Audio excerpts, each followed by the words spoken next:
मेरा सवाल यहाँ पर अशोक यादव साहब आपसे है। मुलायम सिंह की सरकार होती तो गोली चलवा देते, लेकिन ये बीजेपी की सरकार है। ये बीजेपी जो जिला सदर है उनका स्टेटमेंट है, उनका एक वीडियो वायरल हो रहा है, इसलिए मैंने जिक्र किया है। एसपी को वो धमका रही हैं, मामला दर्ज होगा उनके खिलाफ।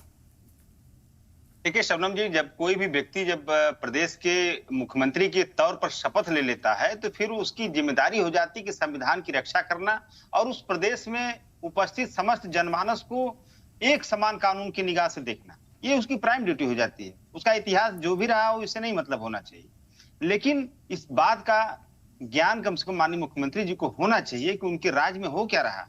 आज भाजपा का जो है जिला अध्यक्ष मुखलाल पाल, जो कि सरेआम इस तरह से एलानिया, मतलब आप ये नहीं कह सकती कि दबी जुबान, एलानिया वो कह रहा है कि इस तरह से आकर के उसको हम लोग ठाकुर बाबा की वहां पे प्रतिमा रखेंगे, पूजा करेंगे, वो हमारा है, भड़का रहा लोगों को, तमाम बातें कह रहा है, उसका नाम एफआईआर में नहीं है।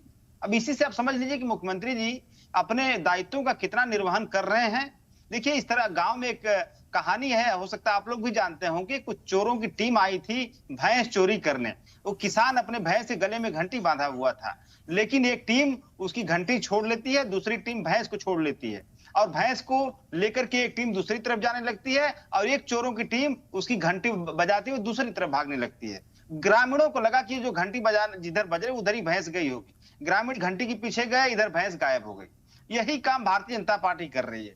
आज वोटों की चोरी भाजपा कर रही है और इस तरह के तमाम दंगा करा करके सोच रही है कि इस वोटों की चोरी पर दिमाग न जाए, ध्यान न जाए जनता का कि वोटों की चोरी हम कर रहे हैं। भारतीय जनता पार्टी नहीं चाहती कि विधानसभा चल रहा उत्तर प्रदेश का सत्र, जिसमें कंपोजिट विद्यालयों को बंद करके कंपोजिट वाइन शॉप खोली गई है, इस पर विपक्ष आवाज न उठा पाए। भारतीय जनता पार्टी ये नहीं चाहती कि हमारे नेता प्रतिपक्ष माता प्रसाद पांडे जी को जिस तरह से बेइज्जत किया गया गोरखपुर में, उस पर आवाज उठाया जा सके।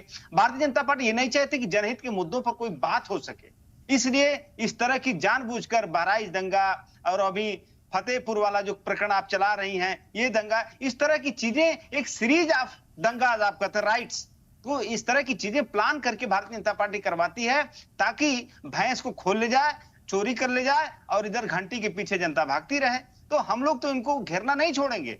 मैंने कहा पहले कि मुख्यमंत्री जी का प्राइम ड्यूटी है संविधान की रक्षा, जो कि उन्होंने अपने आप को संत भी बताते हैं और संविधान की शपथ भी लिए हैं। तो अगर उस शपथ के कुछ शब्द, कुछ पॉइंट्स, कुछ सेंटेंस उनको याद हो तो उसी को याद करते हुए ये जो भाजपा का जिला अध्यक्ष है, जो एक तरह से आतंक की भाषा वहां बोल रहा खड़ा होकर के, जो उसको गिरफ्तार करवाएं ताकि जनता के अंदर एक कानून के इकबाल का एक एहसास हो कि हाँ प्रदेश में कानून का इकबाल है। खाली हमारे भाजपा के साथी अश्विनी जी यहाँ पे करें किसी दंगाई को छोड़ा नहीं जाएगा, बख्शा नहीं जाएगा, ये सब लाठी पिटने से थोड़ी कुछ होगा। आप करके दिखाइए ना